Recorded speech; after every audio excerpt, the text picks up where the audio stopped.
Pozdravljeni v zadnjem letošnjem Dialogusu, v katerem se bomo pogovarjali o prihodnosti katoliške cerkve. Papež Frančišek je pred dnevi s posebnim odlokom izdatno omejil opravljanje mašnih daritev in podeljevanje zakramentov po starem tradicionalnem načinu v redu, z obrazložitvijo, da s tem varuje enotnost katoliške cerkve. Je cerkev v nevarnosti pred razkolom? Hkrati se posebej v Evropi sooča tudi z različnimi drugimi izzivi. Kako mlade ohraniti v cerkvi, kako se soočiti s pomanjkanjem duhovnih poklicev in kam usmeriti pastoralno delo. Je cerkev za današnji čas preveč zategnjena ali pa je prav nasprotno že preveč razrahljala svoja pravila?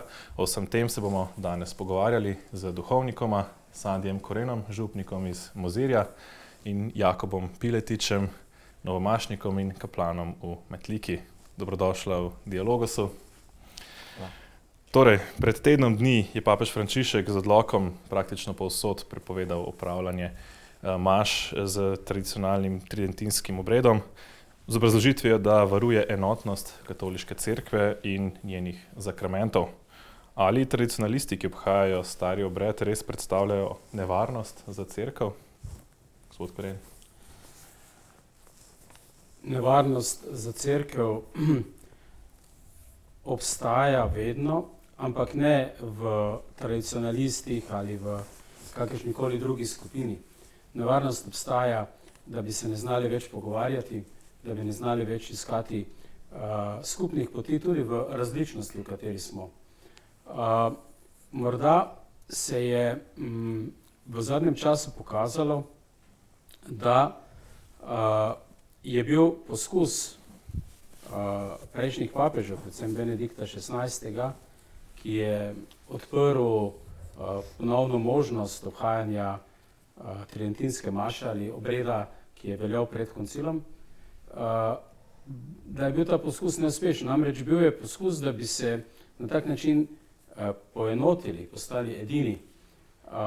Morda, kot pravi kardinal Miller, tudi pa so nekateri to znotraj tega gibanja tradicionalne latinske maše morda na nek način celo zlorabili, da tako rečemo, ne?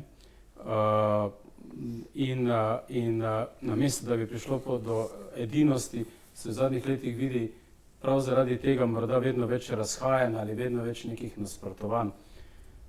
Zato je morda papeževa poteza poskus prav tega. Sej, veste, obred ni prepovedan, ne?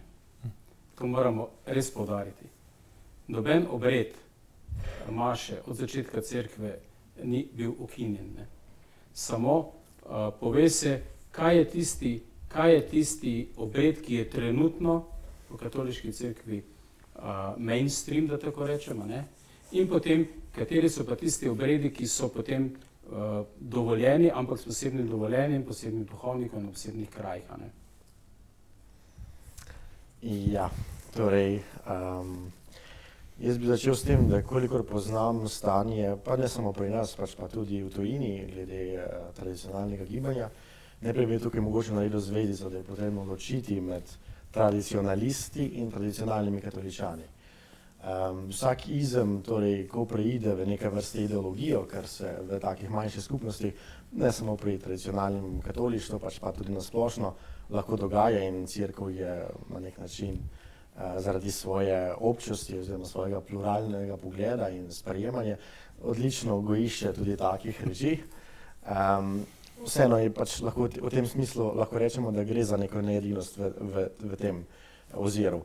Na drugi strani pa se srečujemo z skupino tradicionalnih katoličanov, ki vsekakor, kakor je meni znano, si zelo srčno želijo biti pravzaprav edini v cerkvi. Še več, zelo poudarijo ravno to, bi rekel, na nek način varuha edinosti svetega očeta, njegovo vlogo, torej v našem katoliškem, pač naši katoliški veri in tako naprej. Torej nekako, kako bi rekel, predstavlja grožnjo cerkve. Dejstvo je, da je sveti oče prepoznal potrebo po ureditvi tega področja. In nedvomno zaradi, bi rekel, pravzaprav specifičnosti te skupine je v velikih primerih prihajalo do odklonov. Seveda je seveda te odklone potrebno popraviti oziroma jih nekako sanirati. S tem gotovo je torej stopil v korak, je naredil pravo potezo, torej področje bo potrebno urediti. Vprašanje pa je, če je način, ki ga je izbral, torej optimalen, bi rekel, če razpravljamo tako, bi rekel, zgolj hipotetično. Na nek način se mi zdi, da pravzaprav se je to ohlapno rahljanje na nek način začelo že pod svetim Janezom Pavlom II., ko je ustanovil papeško komisijo, Ecclesiae Dei, nekako stopil v kontakt oziroma v dialog, je skušal stopiti v dialog z torej, tradicionalisti, torej s to najbolj radikalno skupino, ki je nekako prekinila z odnosi z Svetim sedežem, z Rimom, z apostolsko nasledstvo so sicer obdržali, pač pa nekako je začela zavračati učenje drugega Vatikanskega koncila in se s tem v bistvu pravzaprav sama na nek način izločila iz rimske cerkve. Torej s tem je želel nekako zaobjeti tudi te ljudi, ki so pač po skletu okoliščine, recimo temu tako, torej nekako izpadli iz tega našega občestva. Na drugi strani srečamo torej Benedikta, ki je v teh, bi rekel, dovoljenih dosti bolj širokogruden.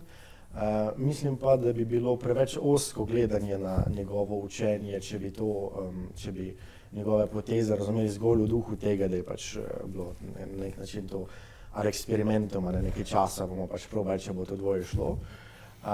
Ne vem, recimo po drugi strani v tujini obstajajo zelo lepi primeri, pač župniji, torej tudi ene župnije, kjer so pač duhovniki maševali po enem in po drugem obredu. Tako kot mašujejo nekateri po, bi rekel, obredu, ki je prilagojen za neokatehume in tako naprej. Torej vedno govorimo o rimskem obredu, o obredu rimske cerkve, pa vendar o večjih oblikah tega. In se mi zdi, da na nek način pogosto je prihajalo tudi do nerazumevanj že, bi rekel, pravzaprav tega, kar je Benedikt želel v cerkvi vzpostaviti. Večkrat slišimo, recimo, da je Benedikt ponudil prst, pa so potem vzeli roko. Je to, recimo, ocena? To lahko bi zdaj to v nekih podrobnostih, bi rekel, končno bi lahko nekdo to tako trdil. Čeprav, se pravim, preveč se mi zdi ozko razumeti Benediktove poteze zgolj v tej luči nekega, rekel, navideznega dialoga. In nekako zato težko sprejmem nekako to premiso, da gre samo za to. Po drugi strani pa recimo, ne vem, pred časom sva denimo gospodom Nuncijem govorila v Strasbourgu, njegova torej domača škofija. Recimo tam je bilo pravzaprav že od koncila naprej obstajala župnija, ki je pač ohranila ta način obreda, to obliko obreda in jo nekako obdržala do danes. Pa ni prihajalo do večjih needinosti. Se mi zdi, da ključnega pomena je, ali pa težava, ki jo srečamo tukaj, je, ko tako skupino prepustimo samo sebi. Ker potem ne prihaja do razlike samo v obredu, ampak lahko zaradi prepuščenosti, zaradi samopašništva prihaja tudi do nekih pravzaprav needinosti v nauku. Smo v nevarnosti razkola potem zdaj? Meni se zdi, da tukaj niti ni toliko problem en obred, drugi obred, jezik. Problem je, da to delamo za glavno temo, kar sploh ni. Glavna tema je, kako bomo mi živeli odnos z Bogom in med seboj. Kako bomo mi oznanjali evangelij današnjemu svetu. Kako bomo izvrševali poslanstvo iz Mateja 28, pojdite po vsem svetu, delajte učence, učite evangelij. Če mi pa postavimo funkcijo pod formo, če je oblika pomembnejša od vsebine, če se začnejo debate vrteti samo okoli tega, potem pa smo pravzaprav v nevarnosti, da bomo pozabili, kaj je bistvo. Bistvo je, da moramo čutiti misijonski zagon, da moramo želeti biti misionarji tukaj v naši domovini, kjer imamo samo še nekaj procentov pravih kristijanov. In če se bomo mi vrteli okoli tega, ali bo tam oblika maše, ali druga oblika maše, pomembna, namesto da bi rekli, kako bomo zajeli petje svetega duha, da bomo šli med tiste, ki Kristusa ne poznajo, ne, potem je to, po mojem, ne, ena takšna hudičeva zanka. Če se smem, vklopiti se zelo strinjam. Sej zato pa ne vem, zakaj se toliko pravzaprav vrtimo okoli obreda, ne, ko pa pravzaprav sam, dobro, mogoče v kakšni malenkosti, v kakšni res oddaljeni skupnosti sem mogoče začutil kakšen odklon, ampak v osnovi nekako nisem prepoznaval, da bi kdorkoli delal težavo z tega. Pač, po drugi strani bi se pa skliceval na besede blaženega Antona Martina Slomška, ko pravi, ne, če hočeš druge vneti, moraš najprej sam goreti. In tukaj bi jaz rekel, ne, pač nekateri, pač, ne vem, po eni strani ne razumem, ali je res tako težko sprejeti nam vsem, da pač nekateri ljudje pridejo bližje Bogu pač slavljenjem za to obliko liturgije, drugi potrebujejo, imajo pač bližje jim je, ne vem, neokatehumenska skupnost njihova in tam notri dobivajo hrano za evangelij. Morda ne bi bil takšen problem, če ne bi imeli v tej skupnosti tradicionalnih kristjanov, ne, ljudi, ki so zelo militantno usmerjeni proti vsem oblikam pastorale in bogoslužja, ki se je s koncilom vzpostavil. Ko mi nekdo na YouTubeu, kjer posnetek obstaja, reče, da treba ministrantke za lase zvleči ven iz prezbiterija, potem je za mene konec debate, ker takšen človek dela pa proti temu oznanjevanju evangelija. Takšen človek dela proti ljubezni do bližnjega. In takšen človek, ki nenehno odriha po tem, kar pa sedaj je splošna odločitev katoliške cerkve, na koncu koncev tudi večina ljudi to normalno sprejema, ne? Torej misal Pavla VI. Potem pa mora nekdo reči, tukaj pa je zdaj meja. In če se bo znotraj te tradicionalne skupnosti gojilo takšne misli in se širilo takšne ideje, pa moramo to omejiti. In mislim, da se tu strinjamo. In sem prepričan, da bi morala ta skupnost sama poskrbeti za takšne ljudi znotraj, ne da jim damo goriva, ampak da jih nekako preprosto rečemo, naj prenehajo s tem. Mogoče še to, ta obred je bil pravzaprav najprej namenjen predvsem recimo, ko je Benedikt nekako nazaj vzpostavljal starejšim, ki so recimo že bili vzgojeni v mladosti v tem obredu, ampak izkazalo se je, da je nek hit postal pravzaprav posebej med mladimi. Zdaj, je to recimo nek začasen hit, kot neka retro moda, ali gre iskati globlje vzroke recimo za priljubljenost tega prav med mladimi recimo? Jaz mislim, da tukaj o tem pojavu pravzaprav lahko večplastno pač razmišljamo oziroma se pogovarjamo. Zdaj lahko na teološkem, lahko pa čisto na pravzaprav sociološkem. Dejstvo je, da populacija mladih danes kakorkoli, in v vseh ozirih vidimo to, postaje nekoliko bolj konzervativna. Ne? To pač je dejstvo. Morda je to odgovor na nek zelo, bi rekel, pravzaprav svobodnjaški na nek način čas, ki smo v zadnjih 50 let, mogoče 60, na splošno v svetu, ne govorimo o cerkvi konkretno zdaj. Je pa seveda tudi cerkev del tega sveta, ki se je spreminjal in ki je postopoma preoblikoval svoje vrednote, svoje poglede, svoje načine razmišljanja in zelo odstopil od teh nekaj, bi rekel, normativnih, konzervativnih pogledov. Temu seveda je sledila tudi cerkev in se mi zdi, da je na nek način, če sociološko, religiološko hočemo to pogledati, gre pravzaprav za to vrsten odgovor tudi znotraj cerkve. Ne.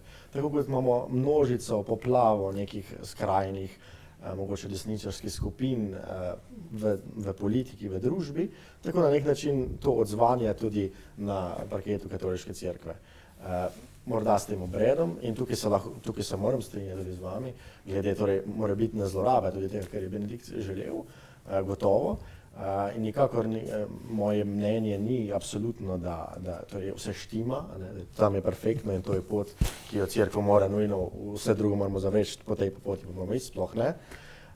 Vendar pa v duhu tega, ko pač se nekako s temi ljudmi pogovarjam, nekako po drugi strani čutim eno resnično željo po tovrstnem izrazu. In na nek način v duhu tega, kar uči koncil, kar končno zdaj premišljujemo v času sinode, o torej poslušanju vseh. Tudi ti ljudje imajo na nek način svoj glas, a ne? Se pa strinjam, da bi bilo potrebno te, bi rekel, ekscese, ki se dogajajo v skupnosti, torej nekako, bi rekel, omejiti oziroma zabraniti. Je pa to seveda neverjetno težko, če cerkev ne pošlje nobenega duhovnika, da bi se s tem ukvarjal, ne? Ker je to pač samo pasništvo, to je čisto preprosto. In jaz mogoče v tem vidim največje probleme, ne? Ker se mi zdi, da če bi bilo torej tudi strani cerkve v njeni materinski oziroma očetovski drži torej dodeljen tudi en duhovnik v oskrbo, ki seveda bi bil pač to preverjen, ki bi ga škof sam izbral in pač določil, bi bilo najverjetneje določenih stvari nekoliko manj konfliktov ali pa mogoče malo manj nerazumevano. To je nekako moj pogled skop. Znotraj, ja, na to zadnje bom najprej povedal, torej varuh izročila, ne, ki ga je papež Frančišek izdal, je prav to omenjeno. Naj bodo določeni duhovniki, ki jih škof določi za to skupnost vernikov. Sam pa sem že 28 let skavt in večino tega duhovnik skavt in tudi tukaj niso škofje nobenega duhovnika skavtov nikoli dodelili. Duhovniki, ki smo se čutili tukaj poklicane same, smo se odločili, da bomo tukaj v tem gibanju sodelovali in tako je najbrž tudi v drugem gibanju. Sicer pa bi rad povedal, da tole ni mainstream, ne. Mogoče se tako predstavlja zdaj v cerkvi, ampak jaz sem župnik 4 župnij, 8000 ljudi in vodja pastoralne službe Celje. In zelo malo ljudi v živo dejansko spoznam, da bi si sploh kaj o tem želeli in razmišljali, tradicionalne latinske maše in podobno. Tako da to ni mainstream, to je ena omejena skupina ljudi znotraj cerkve. Verjamem, morda tukaj v središču Slovenije, kjer je več ljudi na kupu, je tudi večja skupina, ampak to ni, zato bi še enkrat poudaril, ne, v zgodovini cerkve od samega začetka so bila razhajanja glede teoloških pojmovanj, glede tega, kaj je Jezus povedal, glede obhajanja obredov. Nekatere te stvari so potem urejevali na sinodah, na koncilih. Največkrat so se dogovorili, a ne, dopuščali tudi razlike. Včasih, žal, je prišlo pa tudi do razkolov, a ne.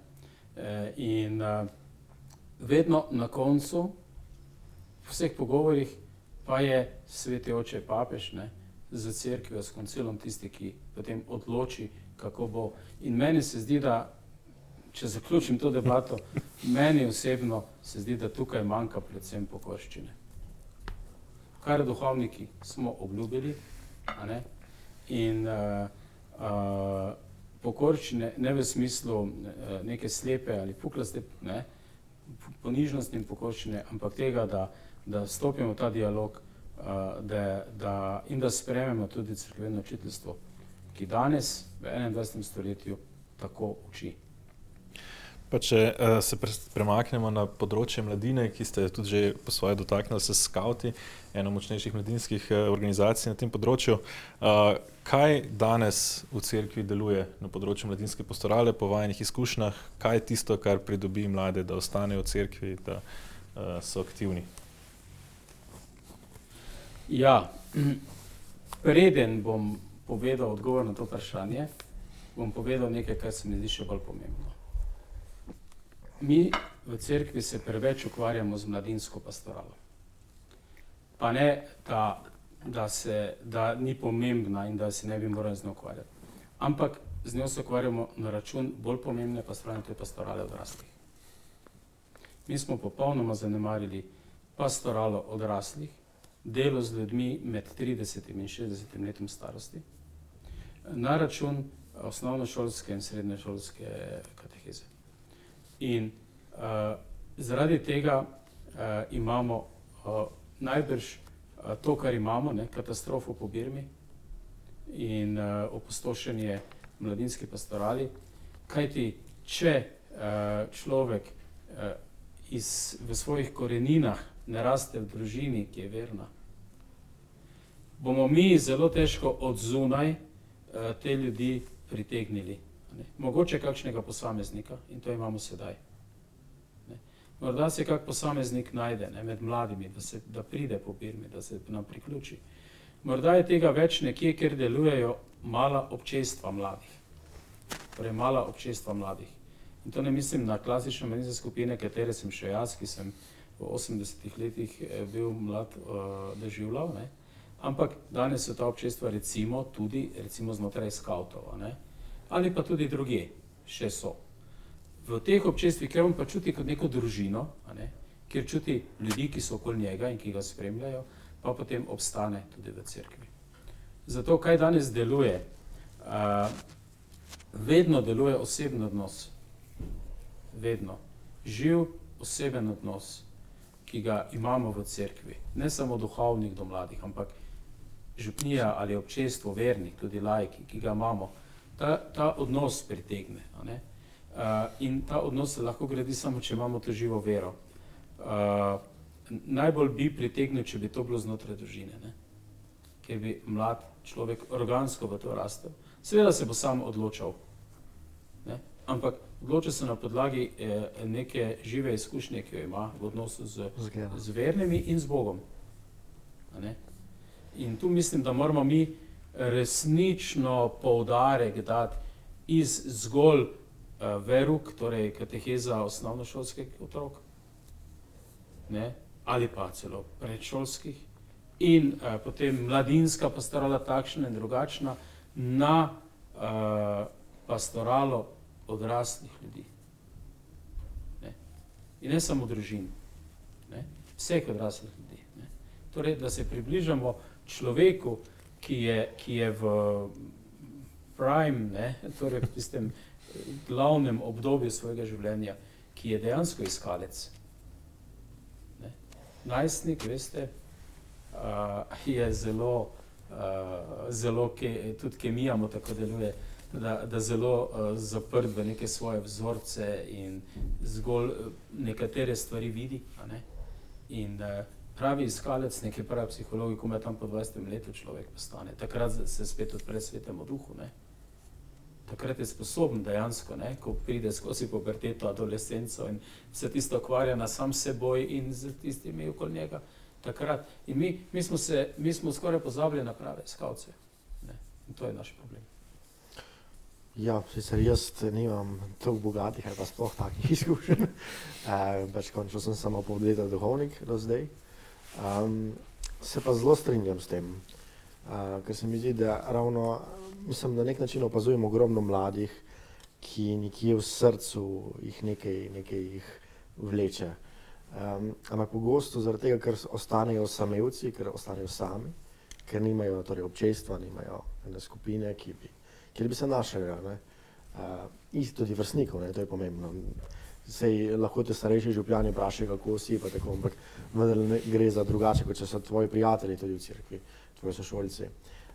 Ker torej nimajo zgleda in seveda ga nimajo zgleda tudi doma, ne. Zelo se tudi strinjam s tem, da je pač torej potrebno biti z mladimi, ampak na nek način se mi zdi, da smo se, to pa je moje osebne izkušnje kot mladega človeka, še predtem sem postal duhovnik, kot laika, da so zelo veliko se trudili, da bi bili z nami, ampak ko so pa bili z nami, pa pogosto nismo, ne, torej dobili po tistega, kar smo pravzaprav prišli, ne. Nek pater mi je zelo lepo rekel, jaz hočem biti prijatelj vseh mladih, ne, ampak ne na način, da bomo šli na pivo skupaj večer v petek, ne, ker jaz nam imam kaj delati, pa ker oni nam imam kaj delati, ne.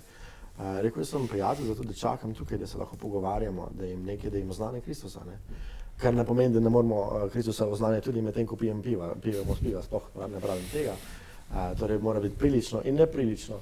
Ampak vseeno po drugi strani se mi zdi, da moramo zlasti, torej mi bi rekel tako imenovani, pravzaprav smo poklicni znanjevalci vsi, no, ampak mi na nek način še posebej kot duhovniki, nikoli ne pozabiti, da smo med njimi duhovniki. Zato, ker prijateljstva so zelo pomembne in prav je, da smo duhovniki in prijatelji, ampak ne smemo biti samo prijatelji. Ker če pozabimo na to temeljno oznanilo, se mi zdi, ali pa bi rekel to našo temeljno poklicanost, torej da oznanimo pač Jezusa, da približamo nauk, da približamo evangelij vsakemu, ne. Jaz tudi pravim, jaz grem z vsem rad na kavo, tudi z največjim grešnikom, ne. Ampak to ne pomeni, da se ne gre zmanjša. Ne? Jaz bom še vedno v vsaki priložnosti povedal, da mogoče bi bilo fajn, da ne, mogoče malo sreča Kristusa in da malo spremeni svoje življenje. Kar pa ne pomeni, da ga bom zavrnil. Ne? In se mi zdi, da to je na nek način pristop cerkve, ki bi ga mogli bolj nekako tudi prakticirati. Ne? Ker po drugi strani, če opazujemo, ne, dejansko imamo precej druženja, ne vem, vse je take moje izkušnje. Ne samo z mladimi, pač tudi sicer, ne? Ampak pogosto se zdi, kakor da se nič ne spremeni. Ne? Sicer imamo en kup, bi rekel, statistično gledano, ne, imamo veliko stvari. Ne? Praktično, versko je pa to še vedno zelo, bodi se na zelo primitivni, oziroma nizki ravni, bodi si pa pač se nič ne spremeni. Ne?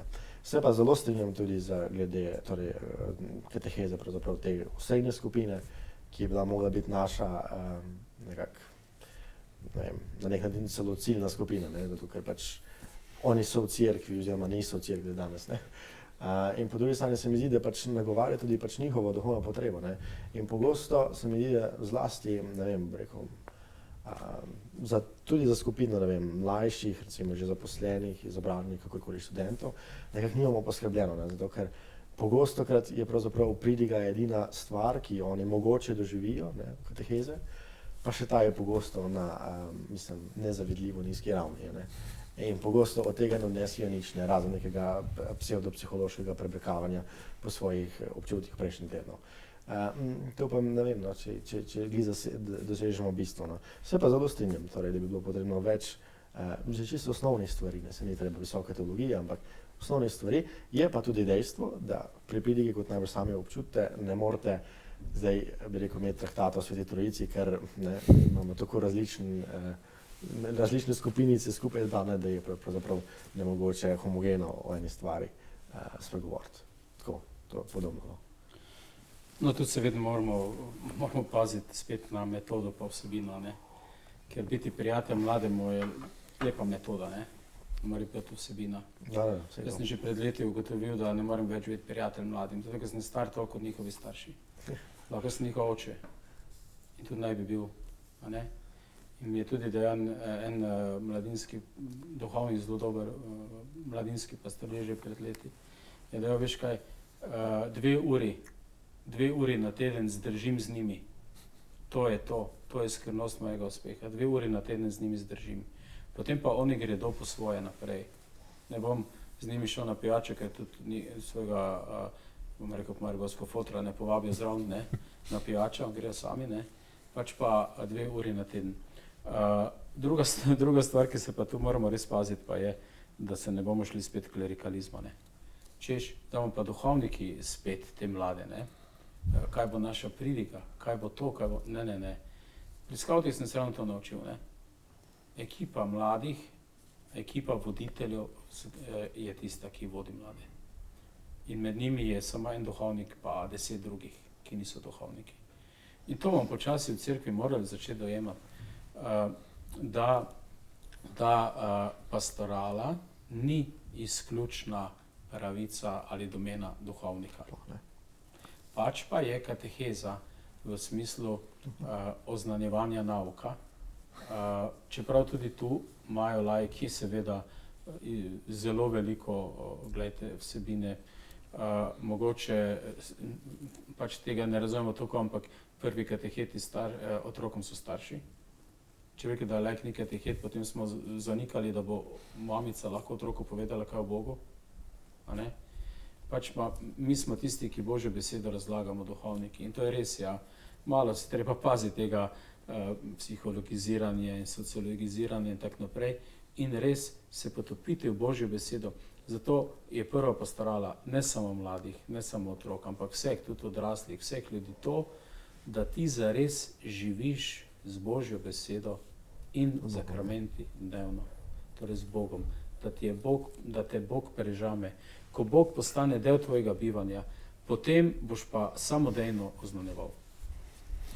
Včasih se pojavlja ena dilema, recimo pri tem pristopu, da bi se mladi ali pa tudi drugi, katerim se izvaja pastorala, da bi se počutili sprejete.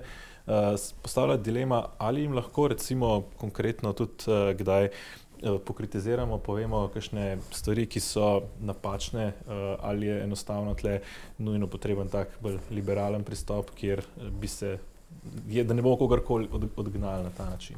Kako vidite to dilemo, s katero verjamem soočate tudi sama? Ja, zdaj je odvisno, za kaj gre. Kot spovednik moraš biti, jaz se tu popolnoma strinjam z vsem naukom in papežem Frančiškom, nepopustljiv, ampak moraš biti zdravnik in ne sodnik. Ker Jezus je prišel k bolnim in ni prišel soditi. Sodil bo na koncu. To mislim, da je strogo. Tega res ne smemo nikoli pozabiti. Ne? Drugo je potem recimo primer, kako bomo zdaj dojemali ali pa sprejemali ljudi, ki prihajajo v cerkev iz nekih kulturnih razlogov, ne? Iz nekih tradicionalnih razlogov, ne mislim v smislu tradicionalizma ali kakoli, ampak recimo k Birmi, ne? K Birmi bi šli vsi, ne? Pač starši pošljejo otroke, po mestih je malo drugače, pri nas na podeželju malo drugače, 80-90% otrok hodi k verouku, ne? In vsi bi šli k Birmi, ne? Taki, ko jih nikoli ni v cerkev. Kaj zdaj narediti? Kaj zdaj narediti? To je zdaj vprašanje, ne?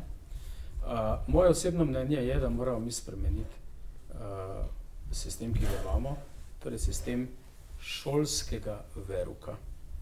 To moramo ukiniti. Ne veruk ukiniti, ampak šolski sistem. Vsi v istem razredu, po tekočem traku, po ravnilovki, ne da bi bili osebno pripravljeni po mestu, da niso sprejeli Jezusa. Zakrament mora sprejeti Jezusa. Za krst morajo to narediti starši, pri ostalih zakramentih pa sami prejemniki. To, da grejo vsi v 3. razredu, recimo v Hailu ali v 8. Birmi, v ravniliki, to je napačno. Mi moramo ločiti ta šolski sistem veruka in zakrament, pripravo na zakramente. In zakramente podeljati tistim, ki so res pripravljeni. Oziroma pri otrocih, kjer starši pokažejo to pripravljenost, kjer so se pripravljeni sodelovati, kjer so pripravljeni biti del tega procesa, kjer so pripravljeni resno vstopiti. Ostalim pa reči oprostite, mogoče sedaj ne, če se pripravljeni vključiti v ta proces, ja, sicer pa vas lepo vabimo še naprej, prihajate, ampak za prejem zakramenta je pa to potrebno. Ne? To ni zdaj ali neka stroga ali pa neka liberalna ali pa neki taki pogled. To je edini pogled, ki ga cerkev mora imeti. Edini pogled je, zakramentu lahko pristopi tisti, ki ima osebno vero Jezusa Kristusa, tudi če je kot vročično zrno. Se vam dogaja, da zavračate recimo kdaj koga pred Birmo, pred krstom, recimo, da še ni pripravljen? Jaz osebno še nisem upal tega narediti do sedaj. Enkrat sem zavrnil nekoga, ki niso prihajali k verouku, ni sploh prihajal otrok za Birmo, ne.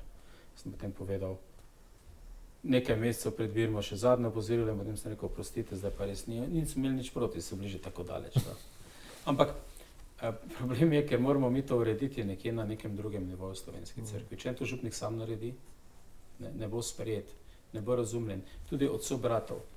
Zato moramo mi proces naše škofiji, kjer sem jaz tudi vodja pastoralne službe, smo mi ta proces že začeli. Mi zdaj iščemo že vizijo škofije in iz tega bomo izhajali tudi potem v teh ukrepih. Tudi glede Birme, kako se podeljuje. Mi hočemo imeti iz te pompoznosti Birme ven. Zato tudi gremo na to, da ni nujno, da je škof tisti, ki birmuje, ali pa neki gospodje visoki od nekod. Ne? Če lahko krščuje doma župnik, pa je krst prvi, najpomembnejši sakrament, najpotrebnejši, v tem smislu. Če lahko Evharistijo vsak dan obhajam, podeli doma župnik, zakaj ne mogo tudi Birme. In to je tiste pompoznost in pozunanjenost in neka kulturna Birma, ki sploh ni Birma povezana z vero, In tu moramo začeti počasi na vseh nivojih spreminjati ta pogled na recimo tudi tole. Ja, to se jaz strinjam, tukaj sem en odsvirek, se zelo strinjam in pravzaprav mislim, da imamo bolj ali manj vsi to izkušnjo, identično, kot je zdaj gospod opisal. Vse posod. Po drugi strani, mislim, jaz se zelo strinjam s tem, zelo všeč mi je recimo španski model, kjer se moraš sam upisati v birmanski proces, že potem, ne vem, srednji šoli na faksu in potem narediš torej 2 leti katehese rednih in potem prejmeš z birma, ne. In to je v bistvu zrelo pristopanje k zakramentom, ne, in torej z vero in torej si se sam odločil in tako. Težave sta pravzaprav samo 2, ki se mi tukaj pojavljata in prva je v obliki tega, da torej, če gremo brati katekizem katoliške cerkve, je tam jasno zapisano, da torej trojica zakramentov sestavlja uvajanje v krščanstvo. In to pomeni, da so odrasli kristjani, ne. Torej, na nek način potem 3/4 ljudi najverjetneje, ne, če bi ta ideja zaživela, da bi res ljudje razumeli, da morajo z vero pristopiti k birmi, seveda potem ne bi nikoli zaključila tega uvajanja v krščanstvo. Ker po drugi strani ga praktično itak ne, ker zdaj dobijo samo zakrament in torej imajo ček, ne, kljukca in gremo naprej. Tako da, ne vem, to je prvi pomislek. Kar se tiče pa tega, se pa zelo to strinjam, ne, saj končno vzhodni bratje imajo navado, da birmajo takoj ob krstu samem. Vendar pa se je pravzaprav ravno zaradi vprašanja edinosti in da bi pokazali na večjo edinost med krajevno cerkvijo, pač na zahodu uveljavila ta navada, da pač birma škof, se pa seveda je v enem obdobju to začelo delati pomp iz tega, ne. Tako da jaz še zmeraj se mi zdi, da je zelo pomembna konotacija, da torej te pride oče škofije, pač nekako zaznamovac ali pa bi rekel sprejeti v polnost, torej kot odraslega kristjana v to skupnost, to občestvo. Po drugi strani se mi pa zdi, da se da tudi zelo na nepompozen način narediti, ne. Je pa res, da verjetno najbolje bi bilo najbrž psihološko eno prehodno obdobje, ne, da se to nekoliko, bi rekel, očisti in potem zaživi. Če se pa vrnem na izhodiščno vprašanje, kar se tiče torej oznanjevanja mladih, je pa moja izkušnja pač taka, dobro, jaz nikoli nisem bil član skavtov, tudi pri nas pravzaprav jih ni bilo, nisem nikoli pri tem sodeloval. Po drugi strani imam pa zdaj kot duhovnik vedno znova občutek, da pridejo do mene mladi, ki hočejo zelo veliko od mene. In pogosto, ne vem, sem šokiran ob določenih, bi rekel, zelo kompleksnih vprašanjih, ne, ki niso sociološko, psihološke, ne vem kakšne narave, ampak zelo teološka, ne, in tako bi rekel, ne to nekaj po vrhu, ampak zelo v globino, ne, hočejo eksakten odgovor od mene, ne. In se pogosto sam znajdem, bi rekel, pred v bistvu lastne nevednosti, ker ne vem zdaj, pravzaprav, celoto mu ne morem na hitro razložiti, če mu samo tisto povem, kako je zdaj na ta način, torej se zelo strinjam, način je pravzaprav ključnega pomena, ne, kako bomo torej oznanjali. Po drugi strani se mi pa zdi zelo pomembno tudi, da smo pri svojem oznanjevanju tudi do mladih oziroma do mladih kristjanov, ki seveda to očitno hočejo, v tem smislu zahtevni, ne, zato ker pač dati ali pa hoditi za Jezusom pač ni mogoče najlažja stvar ali pa je potrebna pač ena notranja zrelost in odločitev, tudi določena odpoved. In se mi zdi, da po drugi strani bi bilo to pretirano zmanjševanje, čemer smo priča, to je dejstvo, ne vem, ali bi jim dejansko odgovorili na njihovo potrebo, no, ali pa na njihovo stisko. Se pa tudi zelo strinjam, da seveda duhovniki nismo sploh edini, ne, torej končno tudi zdaj v tem procesu sinodalnega torej dogajanja, zelo veliko razmišljamo o tem, torej kje so tista, torej Sveti Oče je celo ustanovil novo, torej bi rekel institucionaliziral novo službo kateheta, ne, ki v cerkvi na nek način sicer te službe pač nismo poznali, pa vendar prinaša na nek način novost za nas. Kar se mi zdi, da je zelo dober poudarek, ne, ko hoče poudariti potrebnost, torej dejavne participacije tudi na tem področju laikov. Edina težava, ki jo jaz tukaj vidim, je izobraževanje. Sej po najboljših močeh se veliko tudi, čeprav se mi zdi pa, da je še zmeraj pogosto, jaz nikoli ne trdim, da dobro poznam teologijo ali pa da obvladam ves katoliški nauk, da v potanko spoznam Svetega pisma, sploh ne. Ampak po drugi strani, ne, vseeno sem še 6 let s tem, bolj ali manj samo s tem ukvarjal, ne. Dobro, no, malo je bilo še filologije zraven, ampak pustimo, a ne. Po drugi strani, in se vidi tudi, pač recimo, ko prihajajo, ko se pogovarjajo s katehisti, vidiš, da hrepenijo po več, ne, po bolj natančnem, po globjem, po zahtevnejšem, ne. Zato, ker v bistvu, ker do njih prihajajo take potrebe. In zato se mi zdi zelo dobro, da bi pač na ravni zlasti pač neke delne cerkve, ali pa recimo slovenske cerkve, pač bil en zelo, mislim se, s časom oblikoval nek program, kamor bi lahko tudi duhovnik napotil te ljudi, ki bi si želeli izobraževanje, ne? Ki da bi potem res bili lahko odlični pastoralni sodelavci, ne? Pastoralni katehetski in tako naprej. Ne? Se mi pa zdi, da vseeno ima duhovnik tukaj na nek način eno, ne bom rekel, ne smemo tega v klerikalističnem smislu razumeti, ampak ima eno drugačno vlogo, ali pa bi rekel, drugače je katehet, kot je katehist, še recimo ta, bi rekel, razločitev obstaja. Ne? Se mi zdi, da ker je pač naše oznanjevanje toliko bolj notranje z nami povezano, z našim temeljnim duhovniškim službom. Torej, se mi zdi, da je vseeno drugačno, ko pač nekako tudi, ko opazuješ, ne, recimo, jaz sem kar nekaj duhovnih vaj že vodil, ne, pa moram reči, da pa sem bil še bogoslovec, ne, torej nisem bil še duhovnik, ne. Pa sem že videl, da recimo pri mladih, ne vem, so se nekateri o določenih temah hoteli z menoj pogovoriti, ne, in ni bilo tisto zadost, ne, pa sva oba isto povedala, ne. Jaz nič boljš, ne. Ampak hočem reči, je bila neka razlika, ki mogoče nekako sicer bila tukaj malo pred, je bilo dejansko, ampak v tem smislu, ne, tudi ta duhovniška, v tem smislu, da bi bili dejansko očetje teh malih skupnosti, teh ljudi. In se mi zdi, da je tudi tako v družini, ki smo jo že danes tolikokrat omenili, je pravzaprav temeljni problem tudi danes, ne, da nimamo torej očetov, ki bi prenašali vero. Ne.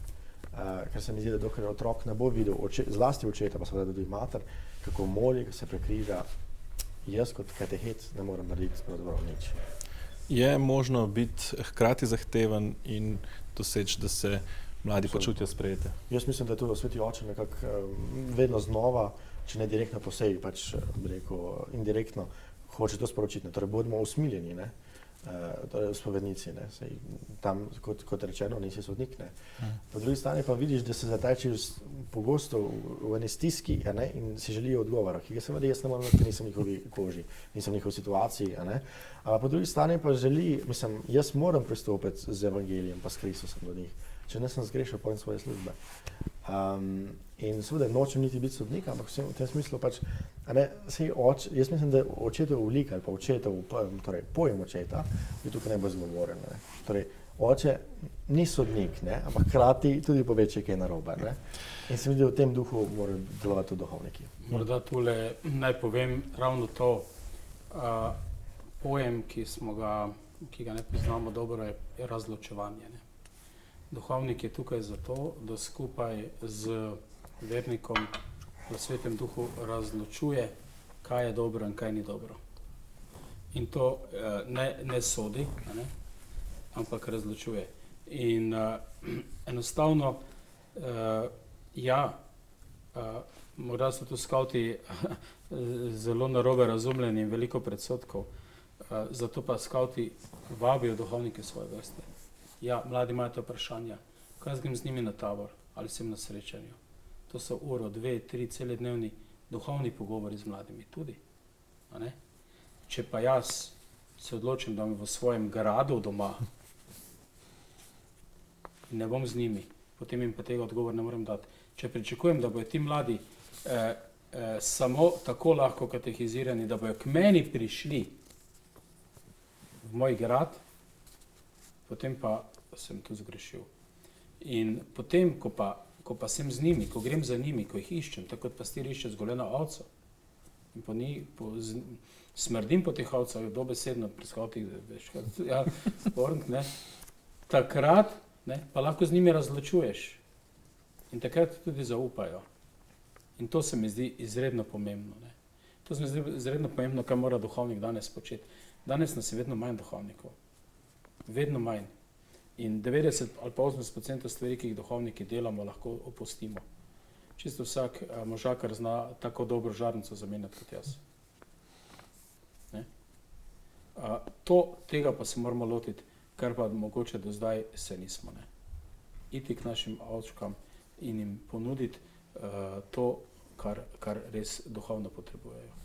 Kje je tisto, kar lahko laik recimo na župniji oziroma v cerkvi nasplošno opravi? Kaj pa je tisto, kar bi moglo ostati recimo rezervirano za duhovnika, kamor pa, rekel, kako blizu oltarja pa laika ne moramo spustiti? 3 službe duhovnika so. Prva je voditeljska.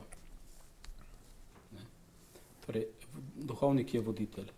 Tisti, ki daje smer in ki ljudi spodbuja, opogumlja, tudi usposablja, ne, in povezuje. Ne. Druga služba je oznanjevalna. Ne. Duhovnik oznanja Božjo besedo, Jezusa Kristusa, živega Boga med nami. Prilično, neprilično. In tretja je posvečevalna služba. Ne. To pomeni, duhovnik je tisti, ki posvečuje po zakramentih in zakramentalih. Ampak v občestvu, to pomeni, maša je občestven dogodek. Ne? To ni solo performance duhovnika, to ni gledališka predstava. In tole je zelo pomembno. Ne samo, da laik lahko bere berilo, on ga mora brati, če je pri maši. Če duhovnik bere berilo, pa so laiki zraven, je narobe. Ne? Tako kot če je diakon zraven, ne, pa bi škof bral evangelij. Je to specifična diakonova služba v bogoslužju. Tako imajo tudi laiki specifično službo v bogoslužju. Potem imajo pa tudi splošne službe, recimo, ne, da pojemo. Jaz že 25 let, imam letos duhovnik 25 let, ne, poskušam recimo pevce poučiti, ne, da je najpomembnejša glasba slavilna glasba. Ne mislim te mladinske slavilne glasbe, ampak to, ko skupaj cerkev poje in slavi Boga, pa tudi če pojemo Marijatsko življenje. Bolj kot pa da zbor zgoraj izvaja neko maršo, nekega, ne vem kakšnega velikega skladatelja in vsi spodaj pa poslušajo, kot da so v koncertni dvorani. Raje imam zdaj za Božič, da neoglašeno pojemo božične pesmi vsi, kot pa da zgoraj zbor izvaja neko svojo, ne, zgolj in ni recimo celo mašo niti ene božične pesmi, kaj sem velikokrat doživel. In to je to. Torej nekako blizu laika spustiti. Laika treba spustiti do oltarja čisto, ker Jezus Kristus je oltar. Oltar je Jezus. Če ne bomo do oltarja spustili laika, meni, da ga nismo do Jezusa spustili. Ampak duhovniki imamo to službo. Nihče ne more na mesto duhovnika posvetiti kruha in vina v Jezu telo in kri. Laik ima pa to službo. Oba dva skupaj pa obhajava mašo z Jezusom Kristusom, ki je glava cerkve. Z duhovnikov je vedno manj. Zdaj župnije se praznijo, dogaja se, da ostajajo brez duhovnikov. Kje je tista meja zdaj, oziroma kje vidite rešitev v smislu soupravljanje, neka laična uprava, mogoče laik, ki upravlja župnijo, tako kot se to že dogaja recimo v zahodnji Evropi, marsikje? Ja, jaz mislim, da koliko je to, bi rekel, smiselno oziroma primerno, oziroma po njih sadovih jih boste spoznali, ne pravi evangelij. In kako polne so severnjaške župnije, smo priča z dneva v dan. Tako da podatki govorijo sami zase. Bi pa rekel, tukaj gotovo se strinjam na nek način, mislim, s tem, kar ste pravzaprav izpostavili. In če bi to dejansko tako razumeli, potem smo že zelo na dobri poti. Samo v prakso, ne, ko se to začne prelivati, ne, je pravno to. Ne. Se mi zdi, da če razumemo župnijo kot občestvo, ne, kjer pač imamo 10 žarnic, en oltar, je zdaj na nek način pričakovano, oziroma mnogi zdaj tako razumejo, ne, da torej župnik itak nima kaj početi, ne, bo 10 žarnic menil, ne. Zdaj pri povzdigovanju, ko je po Kristusu s Kristusom, ne, tam bo pa skoraj rabiš malo pomagati, da kelih prime. Ne. Zdaj, mogoče, ne, ja. se mi zdi zelo pomembno sodelovanje in to, kar se izpostavlja, ne, pač načelo subsidiarnosti, torej tisto delamo, kar je nam lastno. In absolutno to se zelo strinjam. Žal pa je v bistvu, se mi zdi, da pogosto ne pride do te harmonije med duhovniki, pa ne vem, če je zmeraj za krivico samo duhovnike. Ne. Mislim, je res, da smo duhovniki veliki problem, ne. Ampak nismo pa mislim, da edini. Drugače se pa strinjam, ja, no. Zdaj, moja izkušnja tega pol leta je, ko sem koplan, pač jaz sem torej imenovan v Metliki, zraven pa sta še dve soupravi, Radovica in Suhor. In me vedno znova sem presenečen, osupel in navdušen, kako se v teh soupravah znajo ljudje čudovito sami organizirati. Pravzaprav sem sprejel tako pa tako, mi smo se dogovorili, oni so se sami organizirali, sami so otroke skupaj zbrali, sami so, samo povejo, ja, recimo primer, božične okraske smo letos naredili v vasi skupaj, z otroki, sami, ki hodijo na kveruko.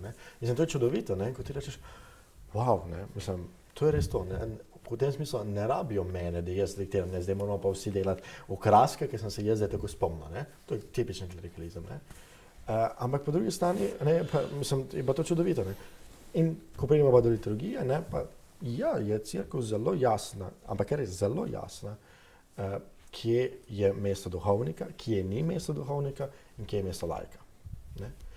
Težava je, da seveda imamo v tem, bi rekel, navduševanju nad, Torej, zadnjič sem bral recimo pač nek intervju z neko pastoralno asistentko v nekem ne tako oddaljenem deželi, in tam je bilo med drugim tudi zapisano, kako se torej njihova ekipa pastoralnih asistentov vsak dan znova trudi, da bi liturgijo naredili, recimo, da bo zabavno, bolj kakorkoli. Ok, to, mislim, jaz pozdravljam to, jaz to razumem predvsem s tem, da ljudi poučujejo, da jim pripravljajo kateheze, kaj pomeni pri liturgiji, ne da vnašajo neke stvari, ki jih v liturgiji nikoli ni bilo, zlasti, torej pač v redu, do neke mere se zelo strinjam, da je, bi rekel, latinska oziroma rimska liturgija od začetka že nekoliko bolj sterilna, nekoliko bolj, bi rekel, okorna v prilagajanju. Ampak še vedno je pač taka, kot je. In torej koncil nam je zelo, mislim, da precej precizirano zapustil, kako in kaj.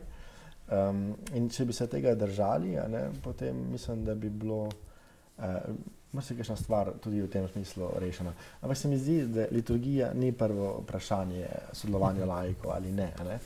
V luči recimo zmanjševanja števila duhovnikov je ena možnost zmanjšanja recimo števila maš, pa samo mogoče v nekih večjih krajih, ali je to recimo vloga duhovnika, da vodi v nekem večjem kraju široko občestvo, ali da hodi od kraja do kraja recimo polniti tabernaklje in podeljevati zakramente, vmes pa te občestva vodijo laiki. Recimo, kje vidite tle prihodnost? Bom čisto kratek.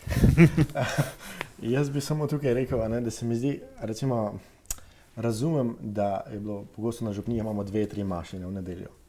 Ampak je to res ekleziološko? Ne. Ker pride ena skupnost trikrat v različnih verzijah skupaj. In zares bi bilo lepo, sploh zdaj, ko pravzaprav nimamo nekega masovnega navala k liturgiji, da bi se zbrali pri enem oltarju. To bi bilo potem tudi ekleziološko, občestveno, kakorkoli že razpravljamo, to.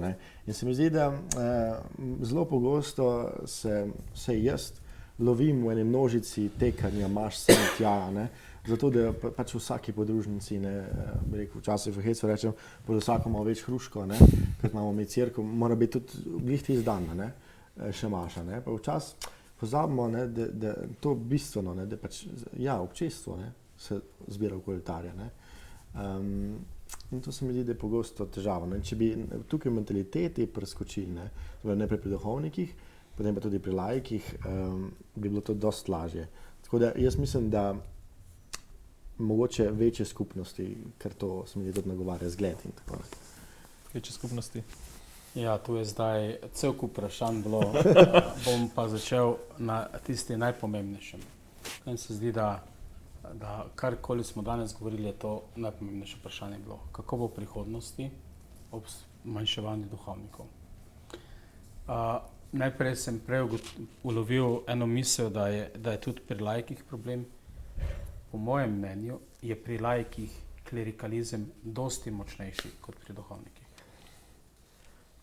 To je moje izkušnja skoraj četrt stoletja duhovništva. Namreč, laiki bi pa res radi, da vse župnik naredi. Kar je bistvo klerikalizma, ne? To je zdaj neko nadnaravno bitje, neki pol bog, neki angel v človeški obliki, ki je prišel med nas in on vse najbolj živi in tako naprej. In človek, ki je v svojem službenem življenju zelo samozavesten, lahko je gospodarstvenik, novinar in tako naprej, ko pride pa skozi cerkvena vrata v cerkev, se ponovno spremeni v neko ovčko in da je župnik tam bog. In potem v drugi skrajnosti, ne, če pa župnik ne naredi tako, kot on hoče, je pa vse narobe, je pa najslabši, ne, pa dajmo drugega župnika. In to miselnost mogli res spremeniti. Mislim, da smo pri duhovnikih že kar začeli v to smer, medtem ko pri laikih še pa kar ne gre. In zadnjič smo imeli srečanje z ključarji, jaz imam 16 cerkva v skrbi. Torej nekaj čez 30 možakarjev, ki za to skrbi. Uro pa pol s njim govoril, razlagal o tem, kaj imam, kako poteka, kako bi to naredili, ono, drugo, tretje. Na koncu bo vprašanje, a bo pri nas ponočnica. In ko sem rekel, ja, so se nasmejali in se šli veseli domov. Samo to je bila edina pomembna stvar, po katero so oni prišli. A bo pri nas tista maša takrat. A ne? In to je res, ne. Prav to je enako, ne. Občestvo pri enem oltarju, eno občestvo. Mi imamo zgodbo, da sta dva sošolca, ki sta v osnovni šoli bila 8 let skupaj v šoli, sedaj sta pa že možakarja okoli 40, sta se zadnjič pred cerkvijo srečala, bil sem pa tam zraven, zato vem. Pa on reče, ti hodiš k maši? Rekel, ja, seveda, a ti tudi hodiš? Ja, samo jaz hodim v soboto, v nedeljo ob 7, on pa hodi ob 10. In se nista 20 let videla. Torej nista v istem občestvu. Ne? In to je to. Tu bo treba res narediti ne premike, čeprav bojo ljudje morda žalostni, ampak jaz pravim tako. Če nekdo reče, če pa maši pri nas ob 7 več ne bo, potem pa jaz več ne bom hodil, ker bo maša ob 10 ali pa ob 9. Potem nič hudega.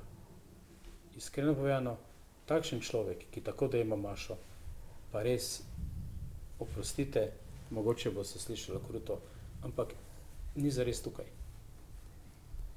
Da pride k maši, ker mu je ob 7 tista njegova klop tam, ne pa ker se bi srečal z Jezusom. Bi pa samo še to hitro dodal, glede vodenja župni.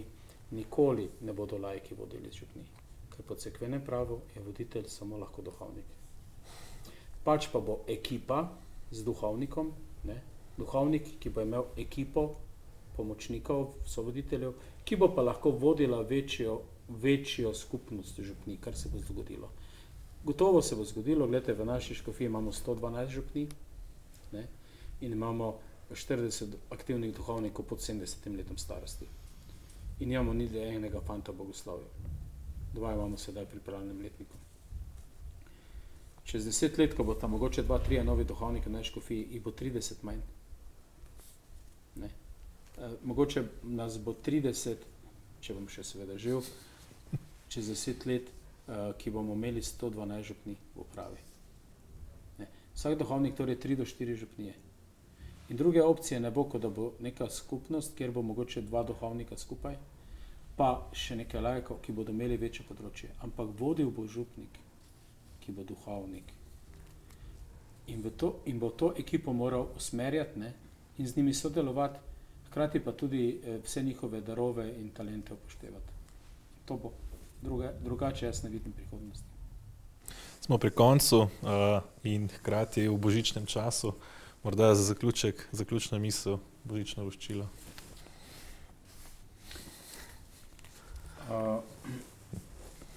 Rad bi povedal zelo jasno, kar sem zadnjič prebral pri papežu Benediktu, da je Jezus Bog in da Bog prihaja.